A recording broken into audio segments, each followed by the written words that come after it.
आप देख रहे हैं नीलम टाइम्स मीडिया। मैं हूं नीलम तिवारी। आप सभी दर्शकों का नीलम टाइम्स मीडिया में स्वागत है।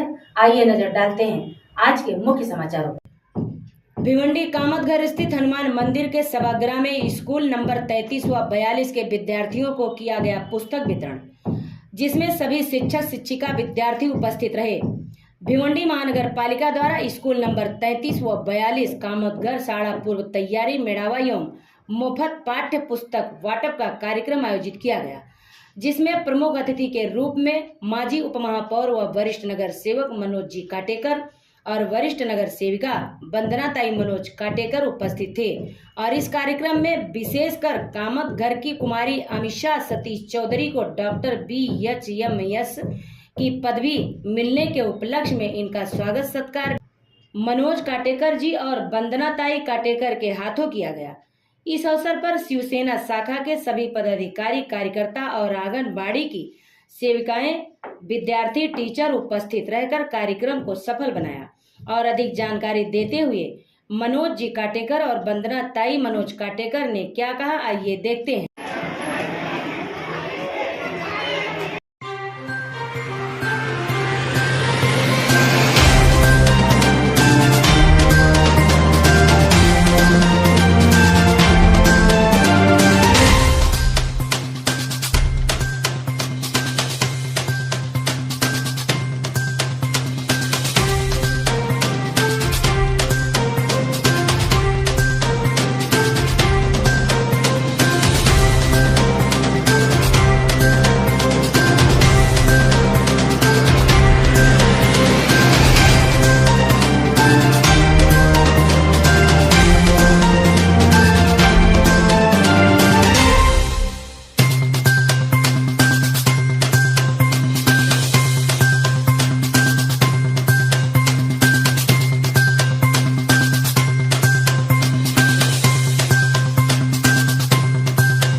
करा, obviously success भेटणारच.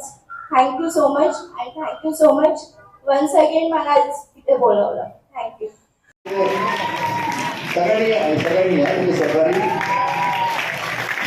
आता तुझ्यासोबत आपला आदराला केलेल्या सन्माननीय व्यासपीठ आणि आज जी सत्कार मूर्ती आणि जी तिचे 2 शब्द ऐकण्यासाठी किती शांतता होती. सगळे विद्यार्थी स्तब्ध होते. एक मिनिटाचं तिचं भाषण, पण तुम्ही तिचे विचार हे अंमलात आणणार असं मला वाटतं. आज ज्या सत्कार मूर्तीचा आपण समोर बसवलेली आहे डॉक्टर अमिषा, आणि तिचा आज आम्ही शाळेच्या वतीने आमच्या शाखेच्या वतीने सत्कार केलेला आहे. असाच भविष्यात आपल्या शाळा क्रमांक 33 आणि शाळा क्रमांक 45 मधून आपले विद्यार्थिनी पुढे अशीच यशाची शिखरे गाठावीत असे आम्हाला खूप खूप वाटतं. आपल्या शिक्षक वृंद सगळ्यांना माझी विनंती असेल की सर, असं प्रत्येक वर्षी आम्हाला विद्यार्थ्यांचा सत्कार करायला फार आवडेल. आणि या विद्यार्थ्यांनी घडायचं आहे. या शाळेत शिक्षकांनी जे दिलेलं ज्ञान आहे ते तुम्ही घेऊन नक्कीच आपल्या अमिषा डॉक्टरांनी जसं सांगितलं की अगोदर ठरवा आपल्याला भविष्यात काय करायचं आहे. मला तरी वाटतं की तिच्या आई वडिलांनी पण तिच्या बरोबर जी घेतलेली मेहनत, आणि इथे आज उपस्थित आहेत माझे पालक वर्ग, माझ्या महिला वर्ग जास्ती उपस्थित आहेत. त्यांना माझी विनंती असेल की आपल्या पाल्याच्या मागे तुम्ही मेहनत घ्या आणि त्याला काय घडायचं आहे पुढे भविष्यात ते घडवण्यासाठी तुम्ही त्यांचे प्रयत्न सफल करा. परंतु माझा दोघांचा आमचा अनुभव असा आहे की आम्ही कोणतीही गोष्ट ठरवलेली नव्हती की पुढे जाऊन आम्ही कोणत्या राजकारणात पडू. पण मला आज अभिमानाने सांगावं असं वाटतं की जर आपण चांगलं करत असलो तर आपण भविष्यात हे ह्या रूपाने समाजाची सेवा करण्यासाठी आपण तयार होतो. म्हणजे याच्यासाठी आम्ही शिक्षणही घेतलं, परंतु चांगले कार्य करत करत आज आम्ही पुढे आलेलो आहोत. आज आपण एखादा पाणी मागे लागला तर आपला स्पीड वाढवायचा असतो. त्याच्या मागे आपण लागायचं का? त्याच्या मागे दौडा मारणारी भरपूर असतात, पण आपला स्पीड वाढवायचा आणि आपल्याला काय गाठायचं निश्चितपणे ते गाठून घ्यायचं. तसं सरांना माझी विनंती असेल, सर, एखाद्या जमिनीतून आपण एक धान्य टाकतो, पण त्याच्या एक धान्यातून आपल्याला जमीन अनेक धान्य देते.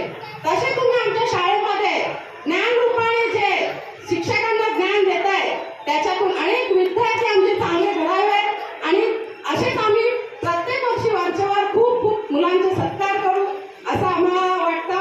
आणि माझ्या शेजारीच असलेल्या बजरंग मुलीला सुद्धा माझी विनंती असेल की माझ्या दोन्ही शाळेतून, माझ्या गावातून, माझ्या वार्डातून, माझ्या शहरातून खूप चांगले विद्यार्थी घडून जावं आणि आम्हाला सत्कार करण्याची संधी मिळो ही सदिच्छा. जय हिंद, जय महाराष्ट्र.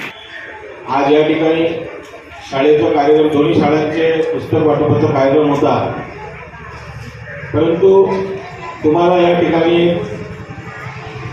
डॉक्टर झालेली विद्यार्थिनी अमिषा सतीश चौधरी कामतघरची कन्या आहे. ही आपल्या सगळ्यांच्या डोळ्यासमोर उदाहरण व्हावं आणि आजच्या दिवसापासून आपण सुद्धा एक मनामध्ये काहीतरी विचार घेऊन जावा की कुणाला डॉक्टर व्हायचं असेल, कुणाला इंजिनियर व्हायचं असेल, कुणाला UPSC MPSC परीक्षा द्यायची असेल, जे पालक वर्ग आहे या ठिकाणी त्या पालक वर्गाने पालकांच्या जवळ जे शाळेत जाणारा विद्यार्थी असतो तो 16 तास असतो, उरलेले 8 तास शाळेमध्ये असतो. आई वडील गुण हेरले पाहिजेत. कधी कधी लहान बालके ही कशी खेळत असतात, कधी काहीतरी रस्सीचं कानामध्ये टेलिस्कोप बनवून दुसऱ्या मुलाला चेकअप करत असतात, कधी लहान मुलं खेळत असताना बैलगाडी करत असतात. काहीतरी त्यांच्यामध्ये कला निर्माण असते. ती कला या उपस्थित असलेल्या पालकांनी हेरून घेतली पाहिजे आणि त्यांचा भविष्य शोधला पाहिजे. तसेच अमिषा चौधरी आपल्या शाळेच्या परिसरातच राहणारी विद्यार्थिनी आहे आणि ती डॉक्टर झालेली आहे. हे उदाहरण तुम्हाला समोर सातत्याने विद्यार्थी तुम्हाला दिसणार आहे, डॉक्टर मॅडम तुम्हाला इथे दिसणार आहे. त्याचं एकमेव कारण म्हणजे तुम्हाला या ठिकाणी त्याचं सत्कार या ठिकाणी केलं शाळेच्या याच्यामध्ये, की तुमच्या मनामध्ये त्यांची ऊर्जा मिळावी, त्यांचा मार्गदर्शन मिळावा, मुख्य हेतू. आजचं जे शाळेच्या वतीने पुस्तक वाटप करण्यात आलेली आहे, आता फक्त नैमित्तिक पुस्तकं देण्यात आलेली आहेत. यानंतर सर्व शाळेत विद्यार्थ्यांना पुस्तकं शाळेचे शिक्षक देणार आहेत. नंतर कपडे येणार आहेत, काही प्रमाणात वह्या होणार आहेत. हे सर्व जे योजना आहे त्या महाराष्ट्र शासनाच्या वतीने वह्या, पुस्तकं, महापालिकेच्या माध्यमातून कपडे, हे सर्व शिक्षण मिळत असतो आणि मोफत मिळत असतो. त्याचा पालक वर्गाने चांगला उपयोग करून घेतला पाहिजे. त्याच्या प्रायव्हेट शाळांमध्ये शिक्षण किती महाग झालेलं आहे आणि या ठिकाणी मोफत, कुठलीही गोष्ट मोफत असतो, तिला किंमत फार कमी देतात. तर पालक वर्गाला माझी विनंती आहे, याला महत्त्व द्या. आपल्या घरामध्ये एक शासनाची एक मदतच होत आहे. आपल्या आजूबाजूला काही प्रायव्हेट शाळा आहेत, त्यांना सुद्धा असेच मोठ्या प्रमाणात ग्रँट देत असतो. पण पालकवर्गाचा गैरसमज काय असतो, त्या ठिकाणी संस्था मोफत शिक्षण देते आहे, त्या शिक्षणाला सुद्धा महाराष्ट्र सरकारच्या वतीने मोठ्या प्रमाणात ग्रँट नावाने आर्थिक मदत केली जाते. त्या माध्यमातून ते शिक्षण देत असतात आणि कुठल्याही शाळेमध्ये वेगळे शिक्षण नसते. आमचे शिक्षक मेहनत घेत असतात, चांगल्या प्रकारे विद्यार्थी घडवण्याचा प्रयत्न करत असतात. त्याला घरच्या पालकांनी सुद्धा प्रतिसाद दिला पाहिजे. कधी कधी पालकवर्ग फक्त शाळेत घेऊन जातात आणि सोडून जातात आणि निघून जातात, परंतु शाळेमधून परत आल्यानंतर त्याची वही पुस्तक आपण चेक केली पाहिजे. आमच्या शाळेत शिक्षकांनी काय केलेलं आहे, शिक्षकांनी काय गृहपाठ दिलेला आहे का, शाळेमध्ये जे गेल्यानंतर त्यांनी काय अभ्यास घरी करण्यासाठी दिलेला आहे का, याचं नेहमी पालकांनी वाचन केलं पाहिजे. जर तसे काय होत नसेल तर पालकांनी जागरूक राहिलं पाहिजे की घरचा अभ्यास होत नाही, विद्यार्थ्यांना घरचा अभ्यास देत नाही. आपली मुलं या परिसरात शिकत असताना कधी शाळेच्या बाहेर फिरतात का, शाळेत आली का नाही, हे शिक्षकांनी सुद्धा थोडं लक्ष दिलं पाहिजे. आजकाल सध्या विद्यार्थी सर्व बाहेर फिरत असतात. आपण मेहनत करतो, शासन मेहनत करतो, महापालिका मेहनत करतो, परंतु संपूर्ण परिसर हा आपला साक्षर झाला पाहिजे. महत्त्वाचा मुद्दा म्हणजे चांगल्या प्रकारे शिक्षण मिळालं पाहिजे. पालकांना सुद्धा विनंती करतो. आणि आज या ठिकाणी पुस्तक वाटपाचा कार्यक्रम झालेला आहे. यानंतर वह्या आणि कपडे यांचासुद्धा लवकरच कार्यक्रम हाती घेण्यात येईल. तर सर्व पालकांनी आणि विद्यार्थ्यांनी कुठल्या प्रकारे घाबरून जाण्याचं कारण नाही की आम्हाला मिळणार आहेत की नाही मिळणार, पुस्तकं मिळाली, वह्यांचं काय आहे, सर्व काही या ठिकाणी व्यवस्थित मिळणार आहे. वेळोवेळी चांगल्या प्रकारचं तुमच्या शिक्षणामध्ये भर देण्यासाठी आम्ही प्रयत्न करणार आहोत. तर आज या ठिकाणी जे पाठ्यपुस्तक वाटपाचा जो कार्यक्रम होता, डॉक्टर अमिषा सतीश चौक यांचा सत्काराचा कार्यक्रम होता, तो एक उत्कृष्ट नमुना म्हणून आपण सर्व मनामध्ये ठेवून या प्रत्येक वर्षी आम्हाला एक दोन डॉक्टर, एक दोन चांगल्या प्रकारचे इंजिनियर, वकील, चांगले झालेले लोक आम्हाला शैक्षणिक क्षेत्रामध्ये पाहिजे झालेले सत्कार स्मृती म्हणून तुम्हाला या ठिकाणी आम्हाला समोर जिवंत उदाहरण द्यायचे आहे. आणि आपले या ठिकाणी जे पालक वर्ग आहेत, ते कर्मचारी वर्ग आहेत, त्यांना जायचं असेल म्हणून आज आम्ही या ठिकाणी जो छोटा खाली कार्यक्रम होता, तर शाळेचं काहीतरी थोडंफार मार्गदर्शन बाकी आहे.